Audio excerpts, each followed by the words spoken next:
First, let me thank you for inviting me to share my thoughts with you. And I must state in advance that I'll not talk about myself at all. It is very difficult to ask one to talk about oneself. But I'll share my thoughts with you as a Kenyan and as an African. I want to preface my conversation with you out of a book that I first read in 1979. I've not read the book since, but I remember the book very well. This is a book written by one of the great Greek writers, Sophocles. It contains 3 books or 3 plays, which are very famous and which I believe you should know. And if you do not know them, I believe that you will find out where they are and read them this evening. The 3 plays are Antigone, Oedipus at Colonus, and Oedipus. I have faith that you have read those famous plays written long before the birth of Christ. And I want to preface, as I said, what I want to say with a conversation that takes place in the book of Oedipus. Oedipus is a Greek legend, and it is recorded in that book that it was prophesied by the oracle of Apollo that Oedipus would kill his father and marry his mother. And when he was born, the parents threw him into the wilderness that the prophecy may not come to pass. Unknown to them, the little boy was picked up by somebody and brought up, and in his adulthood he heard about the story, and he tried to run away from home. And as he was running away, he met an old man and killed the old man. Little did he know that that was his father. Of course, the story then says that he went into the kingdom of Thebes and he saved the city by solving a riddle. And the prize was that he was allowed to marry the dead king's wife. Little did he know that the dead king's wife was his mother, Jocasta, his father having been King Liars. Then tragedy started striking in Thebes. People were dying, bad things were happening, and he himself decreed that whoever found out what killed the king would be exiled from the land. And of course, one of the seers of Apollo said that he was the one who had committed the crime, and he was exiled. And what I wanted to speak about is to be found in the last portion of that play, when Oedipus has been removed out of his city, he's been exiled, and as he goes out, the commoners who are commentating on the play says, "Behold, sons and daughters of Thebes." This was Oedipus, the greatest of all men. He was envied by all men. Behold, what a tide of misfortune swept over his head. Then learn that mortal man must always look to his ending, and none can be called happy until the day that he dies and carries his happiness to the grave in peace. Why did I want to cite that? That is equally true that none can be called successful until the day that he or she dies and carries his success to the grave in peace. As long as we are alive, Any claim that we are successful is not only arrogant but misguided. For the moment, what we appear to be doing is that we are on the right path. And what you should do is to pray that we should continue to be on that path.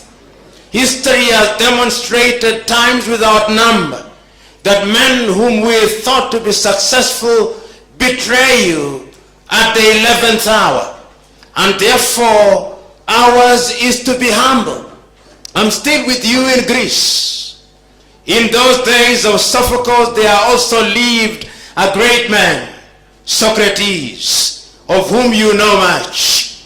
It is recorded that the oracle of Apollo wanted to determine who was the wisest man in Greece. And he sent out one of his oracles to go out in Greece and determine who was the wisest. In those days, Greece was known for many great things. The great writers of the time. If it was not Sophocles, it was Aristophanes. If it was not Aristophanes, it was Socrates or somebody else. When the oracle went out, the oracle came back and said that the wisest man in Greece was Socrates. And the only reason why the oracle arrived at that conclusion was when Socrates was asked, "What do you know?" He said, "The only thing that I know is that I know nothing." It is his humility that set him apart as the wisest man in Greece. So I too come here by saying the only thing that I know is that I know nothing. But progressively and consistently, I try to understand my environment. And this started very early on when I was a student. Nowadays I see students of Nairobi University. I was in 1984 and 1985 the chairman of the Students' Organization of Nairobi University. And when I campaigned to be the student, I did not spend a single cent. Today, I hear that students spend 10 million and I wonder why. In other words, I'm trying to say that there is an ethic which is perverted, which now controls not only our country but our people. Last year, I was in Dar es Salaam. I was invited to Dar es Salaam to help some of my colleagues there with the constitution which will be subjected to referendum in Tanzania next month, hopefully.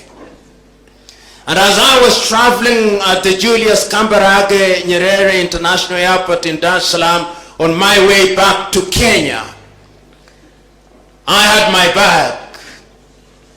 I had liquid in my bag. I wanted to check it in, to carry it on rather. But they told me I had to check it in. It was not padlocked. I went to a young man who was selling padlocks. And I told him I wanted a padlock, and he asked me in Kiswahili, "Unaenda wapi huko?" And I said, naelekea jijini Nairobi. Asema, wa Kenya, wezi hao, nunua kufuli mbili.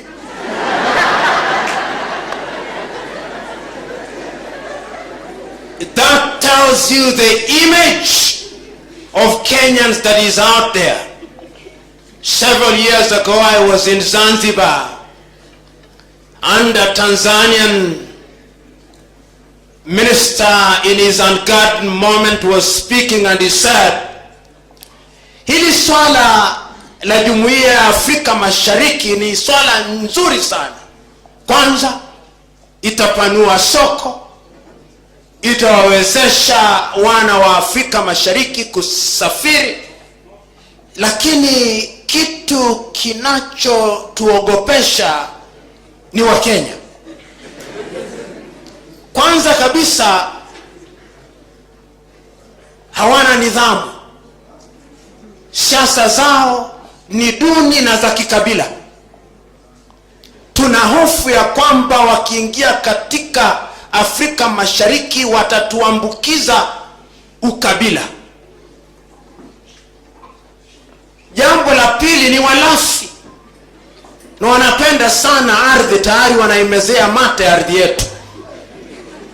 You may not, and in fact you are not supposed to like what I'm telling you, but I'm trying to tell you that that is the image that we have out there. On our side, what image do we have of Tanzanians? Lazy and polite. Polite. Equally of Tanzanians or Ugandans. But the question is, we claim to be a Christian country, 80% Christians. But whenever I go to church on Sunday, when the congregation is invited to take the Holy Communion, and their reverends here, they tell the congregation, we are in the house of God. But ladies, carry your bags, because there are people who may steal. Even in church, we steal. I said at one time in Mombasa that we live in a country where we profess the blood of Christ, but in truth the blood of ethnicity is thicker than the blood of Christ. Because when the chips are down, it is our ethnicity that counts, not our Christianness. You young men, when you are communicating via Twitter, via Facebook and other media, the venom that you spew out in the name of ethnicity is appalling and worrying. The question is, who are your role models? Today, there is a culture in this country which I call the sonkonization culture. The youth have been sonkonized, and I'm creating this word deliberately. What is sonkonization? Sonkonization is the process of acquisition of material wealth by means that are unknown and unfathomable.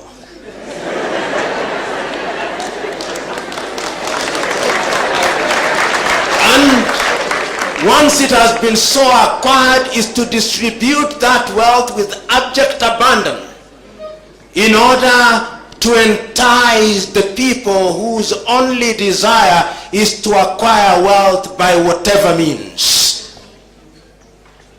Today, that is what dominates in this country and what dominates in Africa. And one of the most difficult things to be in Kenya today is to be truthful and to be honest. If you speak the truth and if you are honest, it is very difficult to survive in Kenya and in Africa. Our indiscipline as a people and as a population is manifested in our roads, it is manifested in our markets, it is manifested everywhere. We see it with our leaders.